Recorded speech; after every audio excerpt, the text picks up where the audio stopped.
Hey guys, what's up? As Peter McKinnon would say, Matt here with another edition of Coffee is for Closers. I've been in a YouTube loop on photography recently, James. So Yeah. I've got a lady boner for Peter McKinnon. Never heard of him, but it sounds like he's a photographer on YouTube. He is. He's a very good one. Cool. All right. So welcome to another episode. Q&A. Q&A. So what we'll be doing today is answering some of the questions that you guys have either DM'd to us, which makes it very hard for us to answer because we get so many a day. So keep it to the post if you want it answered properly. From the post. Where can they post that, Jim? In the closing code group. So the link will be in the description if you want to join and ask some of these questions, because we'll do a Q&A on a monthly basis. That might slow down if we keep answering the same questions, but also cover some of the really good questions that have been asked to me personally, or that we've had on the lives that we can go in and give more value to. So cue the intro. If you listen to this podcast, you will make your first million within 3 years. I'm going to repeat that. You will make $1 million within 3 years of the first episode you listen to. We don't want pikers. We're not here to save the manatees. We're here to make podcasts. You really want this. You listen and review. Put that coffee down. Oh, savage. Stole it from you. You took it first time. All right. How'd it feel? Felt average. I don't know why you get off on it so much. You've been planning that for 6 months, you son of a bitch. No, hey, you can see Ben in the background if they haven't copped him out. Say hi, Ben. Ben's our new Q&A number one. Who's Ben? Who's that bearded Adonis in the background? He's our new head of operations. Yeah, there you go. Helping out with some processes and stuff like that to get Sales Sniper operating on a better level. So you might see him for the next couple of episodes while we're waiting on getting into the actual office. Oh my god! You know how many times on YouTube I've said, "Can't wait to get the keys next week." Gonna be good next week. Right? Fucking lawyers. It's back and forth. But anyway, let's rock into some of these questions. First one: how do I get free leads every day? You pray. That seems more like a joke of a question than anything. So thanks, Charlie. I love the gift. Yeah, I think if I was to say what he's doing, like, how do I get leads? And I think we've sort of answered the question before. It's a gift. Like, it's not a serious question. Yeah. Well, how do you do it? I get free leads every day. So, I've managed to figure it out. Produce heaps of content. Metric fuck tons of free, valuable content. And then people just somehow want to work with you. Yeah. And you just sit there and wait in your DMs. People just do like 6 months to a year of really quality content, expecting absolutely nothing in return. And then eventually the gods will be nice to you. Yeah. And they'll start giving you people who want to give you money. Thank you, Zeus. There you go. So, next question. What's the best way to pre-handle finance objections in the questioning stage of a call for a non-ROI offer? So it sounds like, weight loss niche. So fitness, I would have immediately gravitated towards. Yeah. Do we have any resources where we've covered this before on a podcast? I feel like we might have. I don't know, but in the closing code, I go extraordinarily in depth into this. So hopefully that person is not a closing code member, because if they have, just utilize the resources that are with you, because I believe it's in the non-ROI, one of the 4 non-ROI selling modules. I go into how to pre-handle finance. But the long answer is, Jimothy, if I can call you Jimothy, is basically you want to have a sequence where you casually break it down. So for weight loss or for anything non-ROI, so it could be like a dating offer, it could be whatever, where you're trying to find budget, you need to have it relatively early in the piece. Like if you're following an NEPQ structure towards the problem awareness stage, if you're following another structure, maybe you call it discovery, within the first 10 minutes or 15 minutes of a call before you started really going into any sort of salesy aspect. And then the acronym I use is FASTER, which is fast food, alcohol, stimulants, tobacco, entertainment, restaurant. And then for women, I put B for beauty, and men, I put H for hobbies. And then what we do is break down their current financial situation, but in the terms of like casual conversation, or in the terms of, say, if you're doing weight loss, which this person is, then it would be in terms of like calories and meals. And so I'd be very specific. So I'll do it real quick because I've done a few fitness sales. So I go, hey man, so like just kind of want to find out more about you and what it is you do, like a day-to-day, week-to-week in terms of your health, your fitness, your nutrition. So if it's okay with you, I can just ask you a few questions about that, and we can see it as being like low-hanging fruit, I would say. They go, yep, sweet. And I go, all right, perfect. So average person eats 3 meals a day. How many meals a day do you eat, like Monday to Friday? Like how many? Is it 3 meals or 4 meals? Yeah, I have 3 meals. Okay, so you have 15 meals between Monday to Friday. Yep. What about weekends? Is it the same on weekends? I have 4 meals. Okay, cool. So 4 and 4, that's 8, plus the 15. Okay, so you're having like 23 meals a week. Is that right? Yes, it is. Okay, cool. Of those 23 meals, how many do you cook yourself? Okay. Now, notice I was very specific. How many do you cook yourself? Okay, I don't want to say fast food. I don't want to say takeout, because everyone has different connotations of what that actually means, whereas cooking yourself is relatively straightforward. Then from there, I'd go, all right, cool. So from the ones that you do, what do you have? Okay, and the ones that you don't, what do you do? Like, is it usually breakfast, lunch, dinner? Like, what do you usually buy, and how do you buy it? And then I'll go through and break that down, and I can say things like, well, like the reason why I ask is because at a restaurant, mashed potatoes is mashed potatoes. Sorry, at a restaurant, mashed potatoes is very different than at home. At home, it's mashed potatoes. In a restaurant, it's mashed butter. With a little sprinkling of potato in there. So there's a much calorie difference, right? And I can just kind of break it down. I can figure out how much alcohol they're having. I can talk about calories. How much tobacco they're having. If they smoke, you should never not sign up a smoker, especially to like a non-RR offer, because smoking is so expensive. But you basically want to be casually breaking down what they do on a day-to-day basis, looking for low-hanging fruit. Then once you've gone through that, at the end of it, I say, hey, just before we go any further, would you be open to possibly reducing some of those activities so that you can get to your goal faster? Yes. Okay. Do you mind telling me why? Okay, that makes sense. Moving on. Cool. Yeah, it's pretty straightforward. We'll go into that in obviously far more detail in the closing code, particularly the models mentioned before. Yeah. Anything else you want to touch on with that one? No, it's pretty simple. Just don't do it after they've already given an objection, because they'll just lie to you. Yeah, absolutely. Okay, timing means everything. All right, next question. How do you work on building the crescendo and then closing just at the right time? How exactly do you take the prospect on that roller coaster ride, then close at just the right time? Specific questions and tactics. I think what Brent is asking there is, how do you pick and choose when to pull the trigger and go for the close? It's pretty simple. First of all, I take everyone through the same process, which is that NEPQ one, which if you want to find out exactly what that is, we'll put a link to where you can book a quick call with someone and they'll take you through an NEPQ sales process. But basically, like, it's the moment that I've established the consequences of an action. Once I get the right answer, and it's like, okay, what happens if you don't? I've done a bunch of in-depth training on that. I don't think I have it on the YouTube channel, but I did a very, very in-depth live training in the Closing Code group, which you go in there, which is kind of the group for the podcast, even though they got different names. If you're wondering why they have different names, we have a paid, it's like 50 Aussie dollars a week. Feel like $50 a week, and you get 6 role plays a week with a coach, plus a whole bunch of other stuff like a portal, which has all this stuff broken down. That's why it's called the Closing Code, in case you ever wondered. That's the program name. That's why the Facebook group is called that. But I did a really in-depth live training the other day where I talked about this specifically, and the recording is still in there. Yeah. But it's basically going like, once you have the problem, then you can get the solution. Once you get the solution, then you can have the emotional, tangible tie down. Okay, the tangible is like what they want. The emotion is like the why, like Simon Sinek would say. Once you get that, then you've got enough to then go through and assert consequences of an action. Once you have consequences of an action, a real consequence, then you can go ahead and structure your pitch. Until then, it's just too much. Like the pitch means nothing without any of that. Yep. So. Yeah.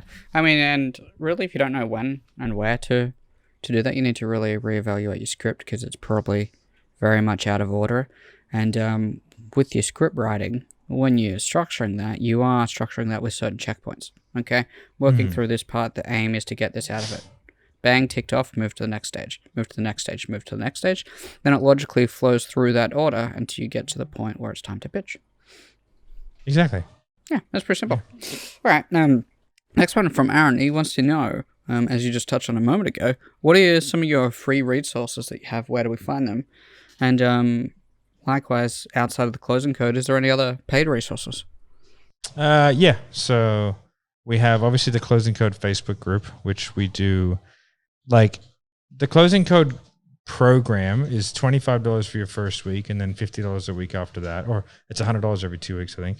And that gets you a portal of the role plays. But even the Facebook group, if you just remember the Facebook group, you get to watch all the role plays, which I think is pretty cool. I don't know anyone else who does that, but if you want to be a part of them, you have to pay. I think it's fair enough. I think that's a pretty good value. I also do an exclusive live training in that Facebook group every week that usually goes for about 2 hours, and it's like a big Q&A. I actually sold a guy live last week, which was fun. And then what I'll do as well, we also have the podcast, which obviously you're listening to now. I also have a YouTube channel called Matthew Ryder, which has 3 things. It's got like a lifestyle vlog, which I'm new to, so give me a break if they suck. And then we have an educational video every single week, a pure educational video a week. And we also stream the video of the podcast onto there.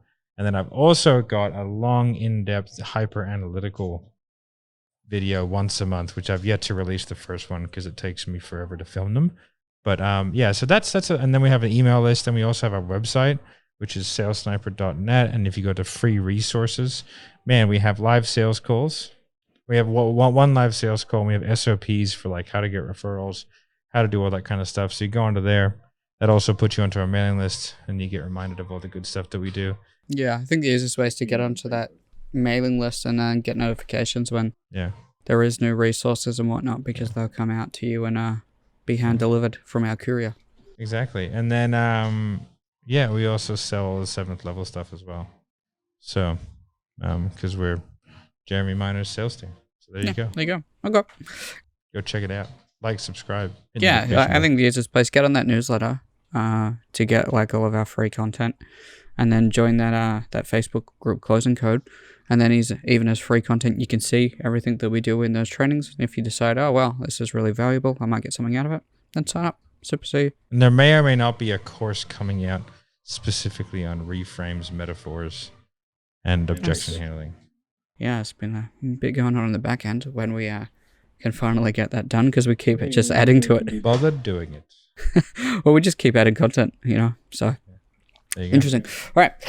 What would you do differently with a sophisticated buyer and unsophisticated buyers in discovery, pitch, objection handling? I was waiting for that because... fucking nothing. Go watch my YouTube video.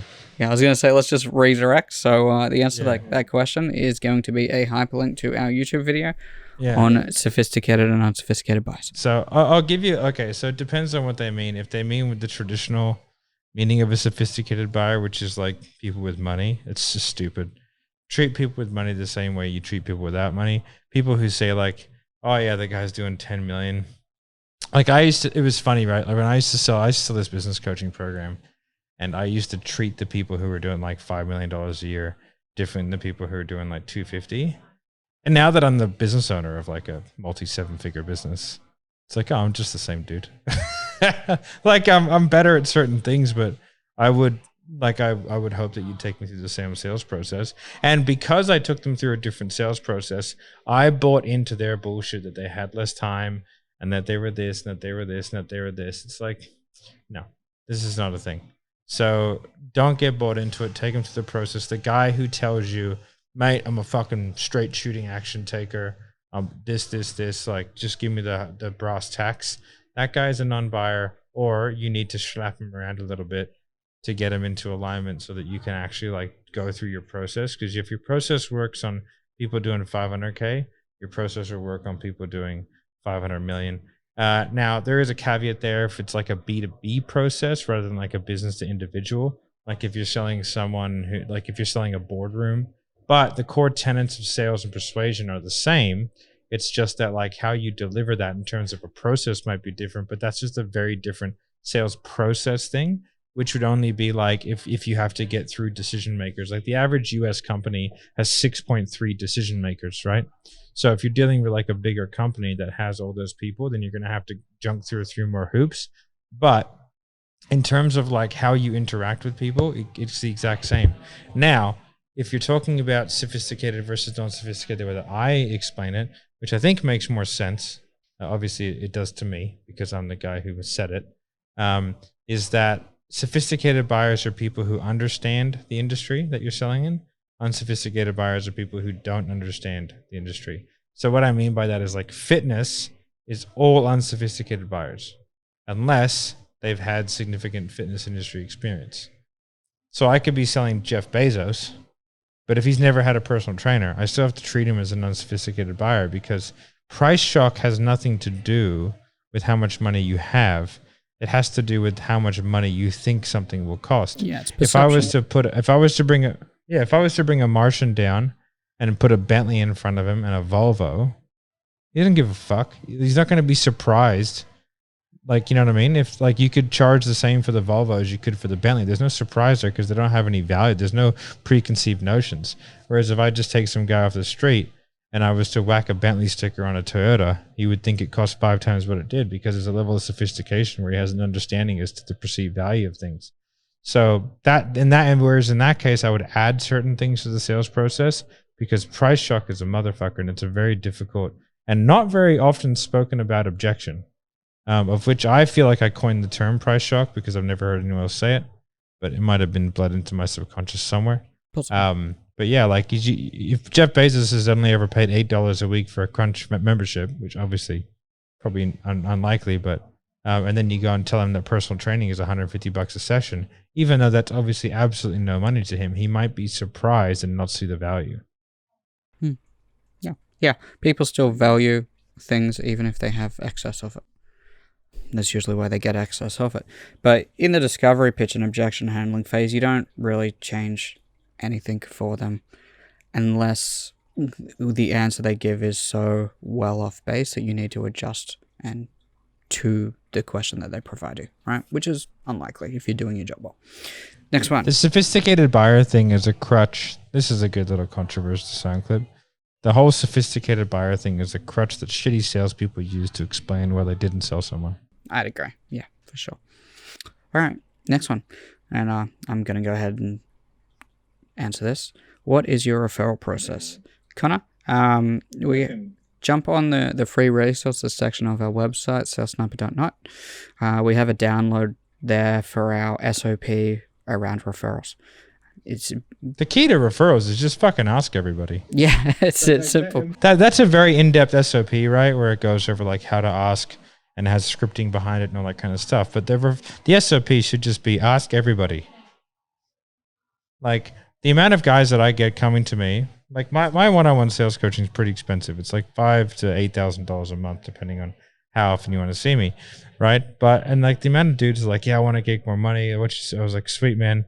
How many times do you ask for referrals? They're like, none. I'm like, sweet. Step 1, go ask everyone for a referral. Yeah. Like, oh, sweet. Hey, sweet. I tripled my sales this month. What a surprise.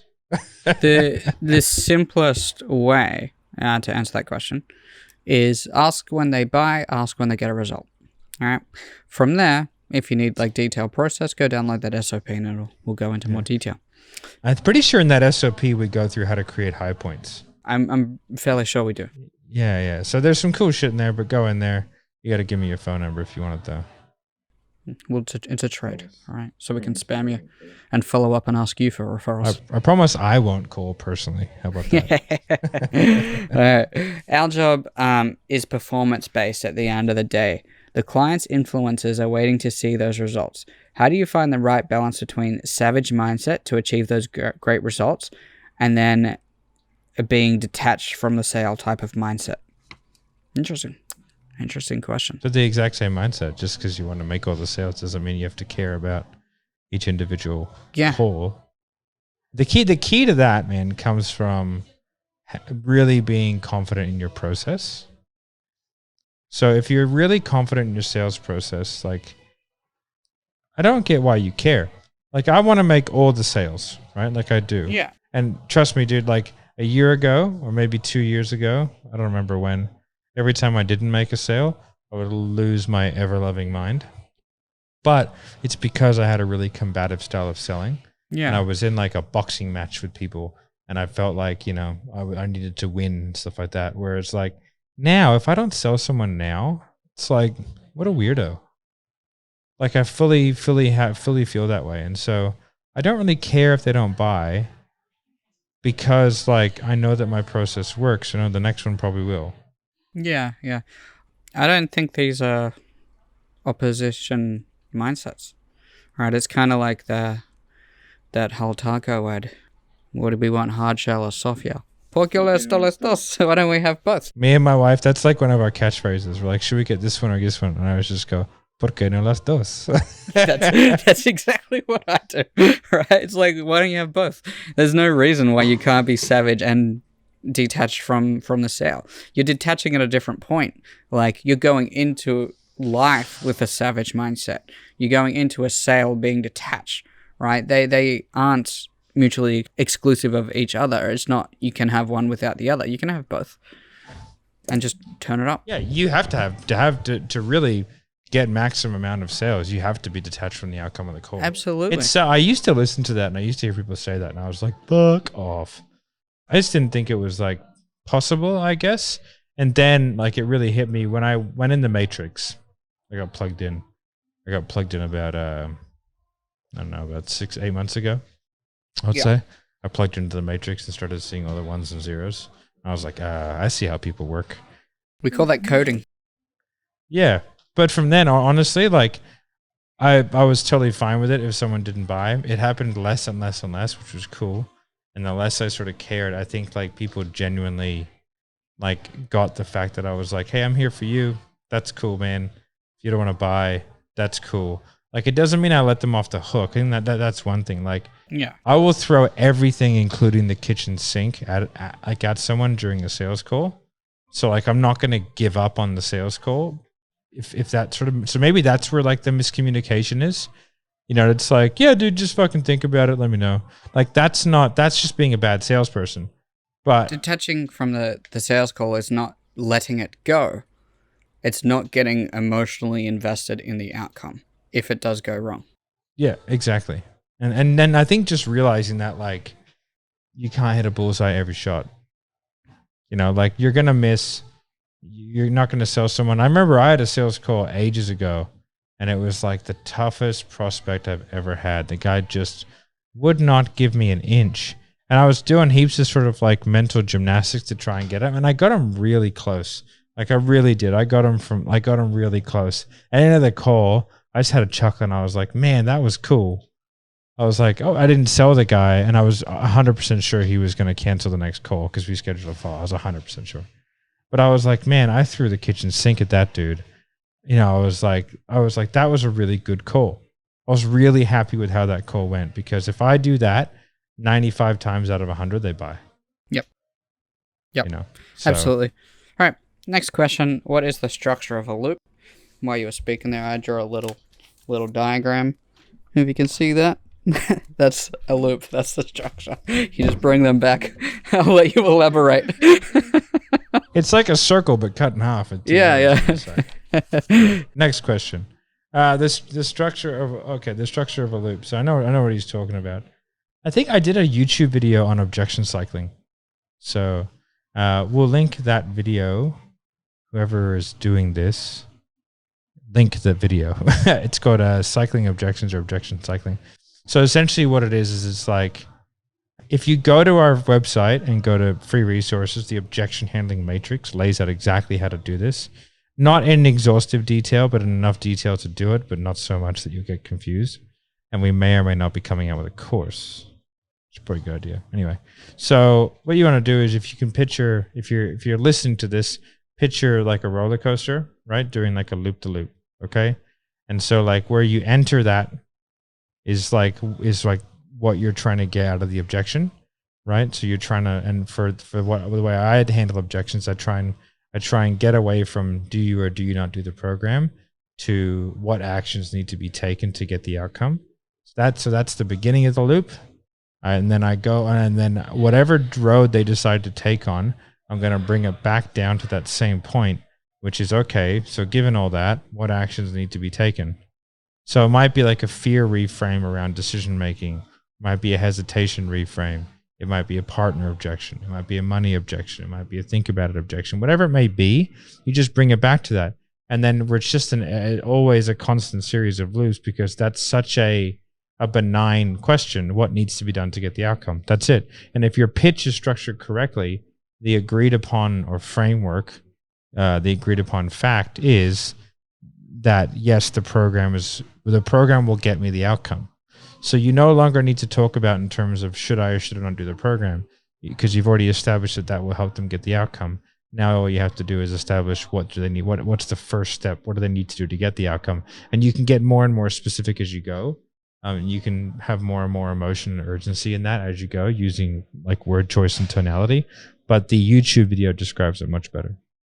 Yeah, interesting. Okay, I like that. It was a good little roundabout way, like a loop, of explaining it without going into extreme detail and taking the whole podcast for that question.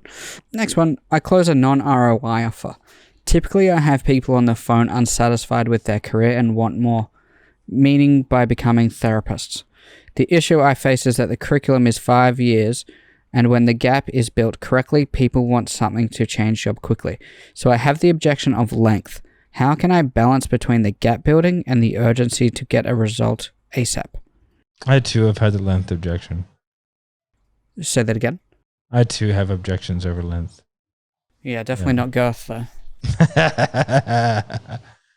Like a travel-sized Coke can, buddy. All right, so the objection is just selling he's selling a uni course, a 5-year-long course. Yeah, so he's trying to get people that want to become a therapist and change career path. However, it seems like they're not qualified yet. So he needs to get them to make a decision, but then they have to go and do the course for 5 years before they are registered and can actually start making money and change their career. I think that's the issue. The issue on that is get better marketing, because you're targeting the wrong people to sell. Yeah, I mean, also, like, if that's what needs to be done, like, you can't not be a therapist without it, right? So I think, like, if it was me and I was selling that course, I would add on, like, a 1-day NLP certification. If it was me. I'd have a drop some. Yeah, I would just have, like, so your first month is a NLP certification, so you can start to, like, coach people on the side before you become a therapist. Like, that's what I would try and look for a solution to the problem, because I don't think a sales technique is going to solve that problem. I think the problem is, like, that's a really fucking difficult thing to sell. So, like, I mean, it's a 5-year course. Like, you're essentially selling like a university degree. So sorry. I think what they're selling is they want to go into business, and he's selling potentially the coaching around how to be a better therapist, but the people aren't qualified as therapists yet. So it's like, for me, like, if I wanted to become a therapist, I'm not buying a course on how to be a better therapist if I haven't yet been accepted to go to uni. Where that's stupid. You're just talking to the wrong people. It's like having a coaching for doctors, but you're talking to high school students. Exactly right. Yeah. So Hamza, I do apologize if we've misinterpreted. I apologize, but if I look at it from the other direction, and I assume that we're wrong in that. Yeah. Try and find some sort of, like, quick NLP certification that you can get people onto as a drop sell, and then nurture them. Or even if it is like you are selling the 5-year course, and again, I'm confused as to what the question was, then have that there anyway. I think that solves a lot of problems, but I don't think, 5 years of someone's life. I mean, Jesus Christ. Yeah, he could also just be selling a 5-year course. It's like yeah, that's a tough one.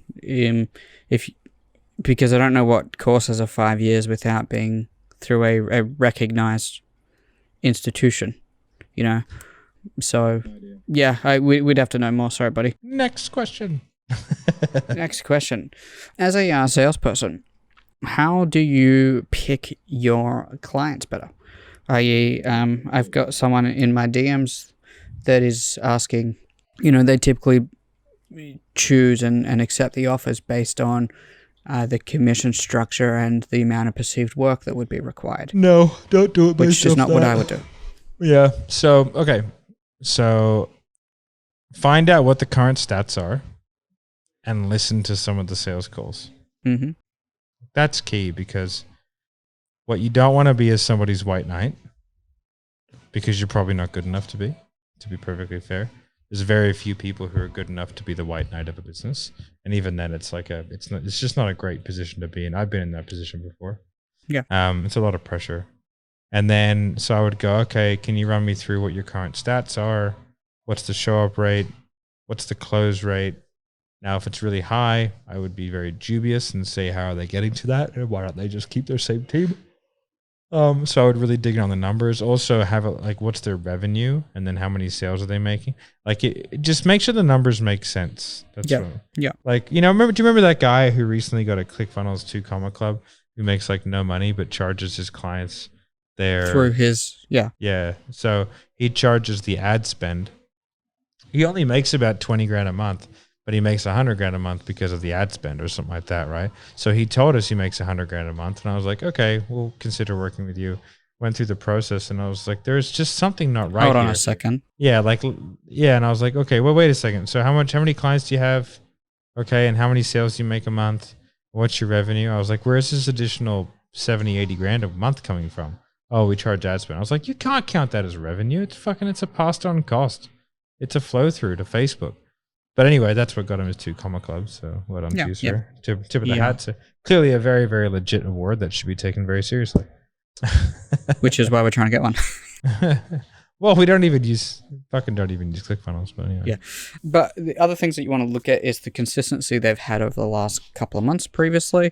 You want to be able to look at the business owner, again, see how much money they're making, see how many clients they have a look at what that retention is like, because the retention plays into a lot of their delivery. Have a look at that delivery, do your research, check around Google, see if there's any like poor reviews. And the big thing is like, make sure they're not just like, they've just started their business, because they don't really know what they're doing yet. And you're having your income dictated by someone that isn't in a position. Yeah. Also, what's their plan if the leads go down? Are they going to pay you money if they can't provide a lead for 6 weeks? Like what's the actions on plan? Yeah, so you really got to look at the back end stuff and how the business operates to understand if that is going to be sustainable for you long term. And if it does seem like that, then do it. If not, don't. Yeah. Also, looking straight to camera, maybe zoom in on this one, people. If someone's offering you like 50% commissions, oh, geez, don't zoom that far. They're a scam. There you go. Say that again. If someone's offering like 50% commissions, they're a scam. Oh, yeah. You can't afford, you don't have, like any legitimate business doesn't have those profit margins. Even 30% is fucking stupid. Yeah, it's crazy. Like it's too much. It's just too much. Like unless it's a course for like $1,000 and there's no fixed costs and they just have it iron tight and they just want someone to come in and sell it and they're going to offer you $300 or $400 a sale. Dude, fucking take it. But they're either a genius, like a proper certified genius who's cracked the code on like getting the highest return of ad spend ever, and then like having fully automated delivery that's actually good, which like I don't know anyone who's done that yet. And then or they're a fucking scam. So chances are it's like an Amazon account and they're going to pay you stupid amounts of money and they're not going to deliver anything. Yeah. And if there is delivery on something or access, that isn't just like stock standard copy paste, you have to think if they can pay you that much, where is that money coming from in the rest of that business? Who are they not paying? Yeah, who are they not paying? The tax man? And if they're not paying someone, then things are going to fall over. They could not be paying the coaches, therefore the coaches don't do a good job. And if your commission structure is based on ongoing commission, then you're fucked that way. Also, have a look out for key things, like if they'll only pay you through PayPal, super dodgy, because of the clawbacks from PayPal. Same as if they'll only pay you through credit card. That's super dodgy as well. Like, so that you want to be able to take your pick. You want to be able to tell them like how they should deliver stuff to you, because all the clawback stuff, like I know people. Well, we had it done to us. Remember that dude clawed back like 6 months of commissions out of our account, and then I roasted him. We ended up getting it back, but it took 5 months. Yeah, we hadn't worked with that guy for 6 months. He just got desperate one day because his business was collapsing. Like, oh, I can possibly pull money from here, and then I shut it down, and I get to keep it. So yeah, you got to trust the people you're working with. If they seem slimy, then don't work with them. Yeah. All right, next question. When speaking to investor types who are looking for another passive income stream, they earn well, no need to take the opportunity. What's a tactic you would use to create that desire? I sell a done-for-you agency and complete with done-for-you Amazon and Walmart, and usually they are shopping us to compare. I didn't even know Walmart had a section related to that, but there you go. I believe there's probably a Walmart online where it competes with Amazon to some degree. Probably not amazingly successful, but I could be wrong. It seems logical. Yeah. It's all about finding out what they want. You find a problem, you find the solution, you get the tie down, you do the consequence. That's it. Yeah. It's going to be the same answer every time. That's from Sean. He's a 2 Comma Club award winner as well. He's a legit one. I've seen his stuff. So shout out to him. But yeah, it's really all about like finding the right problem. Like they're there for a reason. Everyone's got a reason, man. Everyone's got a reason. So all you got to do is find it. And then from there, figure out like what is the tie down for this? What's the emotional reason for wanting that outcome? Is there anything specifically you do to find that reason differently to someone that doesn't really need it and is just shopping around? I would just hope that the marketing would weed that person out, or if you're doing a 2-step or whatever, like it's not your job as a salesperson to sell the medium. Yeah. Right? Like if I'm selling Amazon, right, like an Amazon FBA offer or whatever, a coach, if the person doesn't know anything about Amazon, like it's not really my job, you know what I mean, to make that a reality. It's my job to take the person who has an interest in Amazon and get them to buy our Amazon. I'm not like a marketing person, you know, so I would extend the process out. If I was getting a lot of that, I'd probably end up doing like a 4-call close, or I'd have like some webinars and shit in between. I had like a 15-minute, a 15-minute, a 15-minute, and a 30-minute, and I would try and sell them like that. Interesting. Okay. There you go. I hope that helps, Sean. Last one that we've got on this thread is how would your approach look like when cold calling and trying to open up that call? Now, just note, and I say this every time I get this question asked in our role play, is neither of us are cold calling experts. All right, so take what we say with a grain of salt. We always want to be transparent and not take our advice, which there could be better ways to do it. Because I know Jeremy does things different to what we would assume is the best way to do it. But my advice is when you're cold calling, and let's say, because I had this come up the other day, if you're trying to get in touch with a dentist for coaching, for business coaching for dentists, right? Do your research about them. You know, when you speak, make sure you say, hey, you don't call up saying, hey, I'm looking for the business owner or that. You do your research, get a name and say, hey, it's just this. Bob asked me to touch base in regard to this. Do you mind if we could make an appointment to speak to him? You know, that's how I would personally go about it. Obviously, if getting that research is impossible, then there is going to be different strategies. But if you can, always do the research. Yeah. So like we're starting a cold calling department 7th level. So I know a little bit about cold calling. I've seen all the training. I've never done it myself. But yeah, like, you know, it's a definitely, you have to, there's certain softwares and stuff like that they need to have in place, I think, to do it effectively. Also, you want to have things like Sales Navigator and stuff so you can do research on LinkedIn to get through them. You also want to have like your gatekeeper scripts, and then you want to have your decision maker scripts. So you need to have your process. But generally speaking, like the opener, and if you want more information about this, go to Sales Revolution, the Facebook group. And then there's more cold calling stuff in there. You can just say, hey, can I have some help on cold calling? You'll get more help there. But it's essentially like, hey, this is just Matt from XYZ company. I'm looking for James. I go, yep, this is James. I go, I was just wondering if you could help me out for a second. And then you go, yeah, for sure. Because the natural reaction is to say yes when somebody asks you for help. You go, well, I'm not sure if you could, but I'm just wondering if you would be open to exploring any hidden gaps in your sales process that might be costing you guys sales every month. Would you be open to that? That's generally speaking like the average cold call open that we teach at 7th level. Cool. All right. I think there's no point trying to go into more detail on that when there's other resources that are better than us. At least at this stage anyway. Talk to us again in 6 months when we've headed up that old cold calling unit. Mr. Marco's the one to speak to that because he used to do it for Grant Cardone. So, that's all the questions that we have there, Matt. Have you had any questions, like really good questions that have popped up in any of the trainings that you've done that people have asked and you're like, that's a really good topic that we could perhaps go into, or nothing you can think of? No, not really. I mean, I had people ask me personal questions, so I can go through those if you want. I'm 36 years old. That's how old I am. Long walks on the beach? I do. I like pina coladas, getting caught in the rain. I mean, all that kind of stuff. I got 2 kids living in Sydney, looking for a house. If anyone's selling a nice one, let me know. Especially if you're selling a really nice one for super expensive and want to take a bath on it. That'd be great. Yeah. We'll trade your sales training. So next time you can sell it higher. More than most mortgage payments, my sales training. But if you guys do have any more questions, queries, or doubtful points that you want to know below, make sure you hit us up in the comment section of YouTube. Make sure that you go to YouTube, Matthew Ryder, you like, subscribe, hit the notification bell so you can get updated every single time we do another post. Make sure you subscribe on this one. Make sure you share this out to your friends, your family, your coworkers, your bro workers, anyone who you think is going to benefit from this stuff.